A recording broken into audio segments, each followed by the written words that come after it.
आणि हरीश तू? नाही, माझं इथलं काम अजून पुरं झालेलं नाही. पण येशील ना? वचन देत नाही, पण काम झालं की येईन. हरीश, नवीन ग्रहाचं नाव काय आहे? त्याला कुठलं नाव? आपणच तिथले पहिले रहिवासी आहोत. मग ऐक तर, मी त्याचं नाव ओम ठेवतो. लेस्ली, तुझ्या हरकतीचा काही उपयोग नाही हरीश. ठीक आहे, जशी तुमची इच्छा. लेस्ली नाहीसा झाला.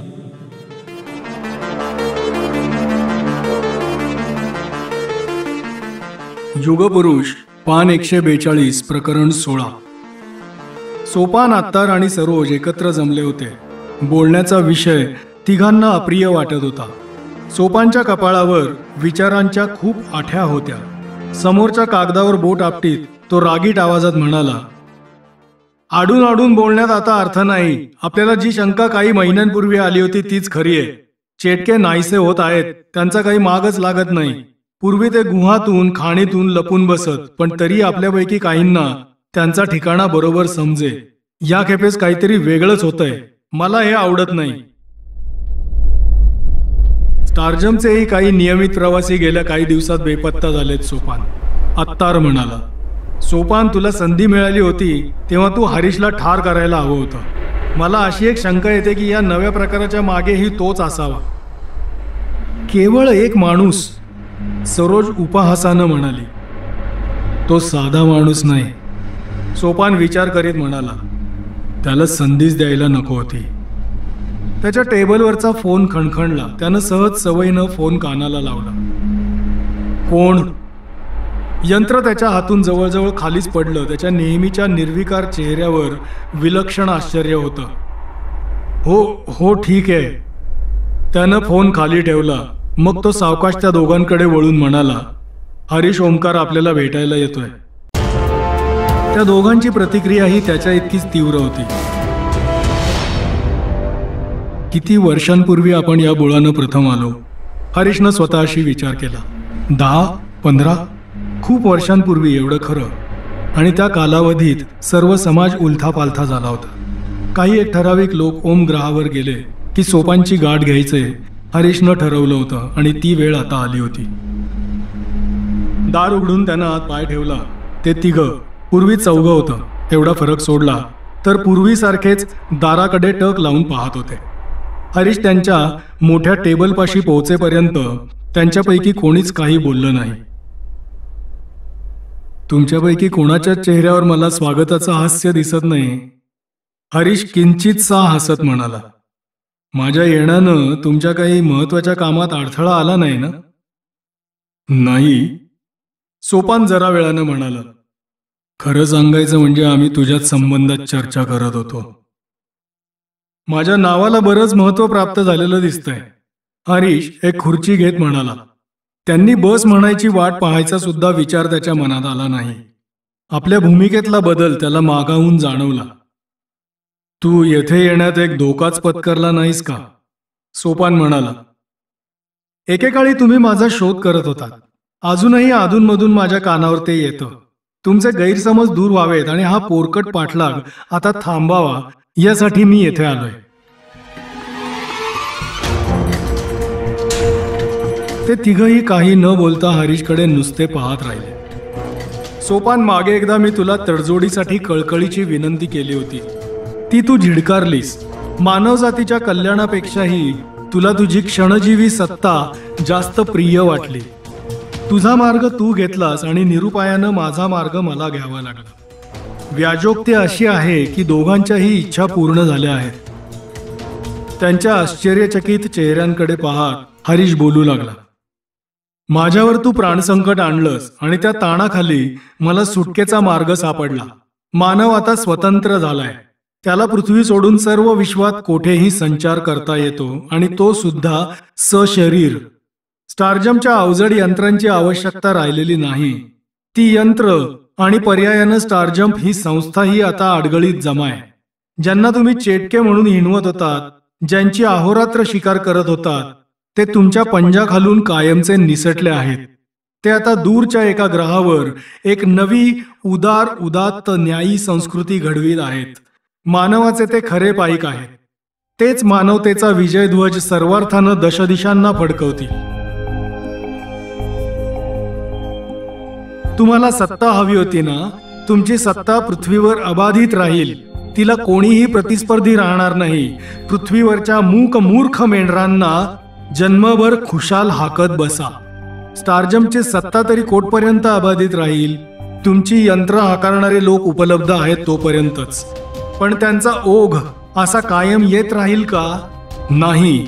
काही दिवसांनंतर तो ओघ मंदावणार आहे आणि शेवटी पूर्ण थांबणार आहे. सर्व मानवांना एका तुरुंगात डांबण्याचा तुमचा प्रयत्न होता. ज्यांची बाहेर पडायची पात्रता आहे असे लोक सतत बाहेर जाणारच. त्यांना रोखू शकणारी शक्ती पृथ्वीवर तरी खासच नाही. तुमच्या रिकाम्या निरर्थक साम्राज्याचे ढोल खुशाल बडवीत बसा. तिघांच्या, विशेषतः सोपानच्या चेहऱ्यावर विस्मयाचा धक्का आता ओसरला होता आणि त्याची जागा एका संतापानं घेतली होती. त्या तिघांकडे पाहत हरीश म्हणाला, तुमच्या प्रतिक्रियेची मला पूर्ण कल्पना आहे, पण मला नाहीसं करून काहीही फायदा नाही. कारण ही अवकाश गमनाची विद्या मी सर्व पॅरानॉर्मल लोकांना, तुमच्या भाषेत चेटक्यांना शिकवली आहे. तिचा प्रसार कोणीही थांबवू शकत नाही. तरीही मला मारण्यात तुम्हाला एक खास वैयक्तिक समाधान लाभण्याची शक्यता आहे, पण तेही शक्य नाही कारण तुम्ही मला हातही लावू शकणार नाही. याला कारण मी तुम्हाला आजवर कधीही न आलेल्या एका अनुभवाची प्रचिती देणार आहे. त्या तिघांनी काही हालचाल करण्यापूर्वीच हरीश खड्या आवाजात म्हणाला, या तर मग माझ्या मनात. त्याच्या अमानवी मनाचा हिरवट निळा विस्तार वाढत गेला. भरतीच्या लाटेखाली जमीन पाहता पाहता व्यापली जावी तशी त्या तिघांची मनं त्या हिरवट निळसर अस्तित्वानं काठोकाठ भरली. हरीशच्या अनंत आणि अथांग मनोविस्तारात ते तिघ केव्हाच सामावून गेले. त्याच्यासाठी हा एक सामान्य, क्षुल्लक, नगण्य असा अनुभव होता. पण त्यांची तिघांची मर्यादित मानवी मनं या आघाताखाली फुसक्या टरफलांसारखी उकलली. नवे अनुभव, नवे संस्कार, नवे ज्ञान, नव्या आठवणी यांचा हा धडाडत येणारा ओघ त्यांच्या सहनशक्ती पलीकडचा होता. विचारांच्या घड्या विस्कटून गेल्या. आजवरचे विश्वास ढासळून गेले. संदर्भ सैरभैर उधळले गेले. हातातले कागदाचे कपटे तुफानी वाऱ्यावर दशदिशांना फडफडत जावे तशा त्यांच्या श्रद्धा सर्व दिशांना फुंकल्या गेल्या.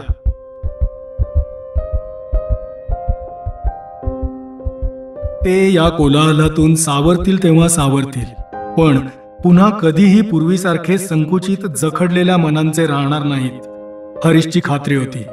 मानवजातीनं आणि पर्यायानं त्यांनी काय गमावलंय याची विदारक जाणीव त्यांना क्षणाक्षणाला आयुष्याच्या उरलेल्या सर्व घटका होत राहील. यापेक्षा आणखी कठोर शासन कोणतं शक्य होतं? ते तिघे बेभान असतानाच हरीश त्या खोलीतून निघून गेला. त्यांना ते समजलंही नाही. प्रतिकार किंवा अटकाव तर दूरच राहिला. हरीश पहाटेपासूनच त्या लहानशा घरासमोर उभा होता. आजवर अशी उत्कंठा त्याला कधीही जाणवली नव्हती. सिनीची भेट झाल्याला आता कितीतरी दिवस उलटून गेले होते. पालपूरला येऊन तुझी भेट घेईन असं त्यानं तिला वचन दिलं होतं आणि आपण ते पाळणार याबद्दल त्याच्या मनात कधीही शंका आली नव्हती. इतर तातडीचे कार्यक्रम पूर्ण होईपर्यंत त्याला सवड झाली नव्हती. तिचा विचार त्याच्या मनापासून दूर कधीही नव्हता, पण मध्येच घाईघाईनं तिची भेट घेण्याचं त्यानं मुद्दाम टाळलं होतं. आताही गेला तासभर तो अंधारात उभा होता. तिच्या दारावर टिचकी मारण्याचा अनिवार्य मोह त्यानं आवरला होता.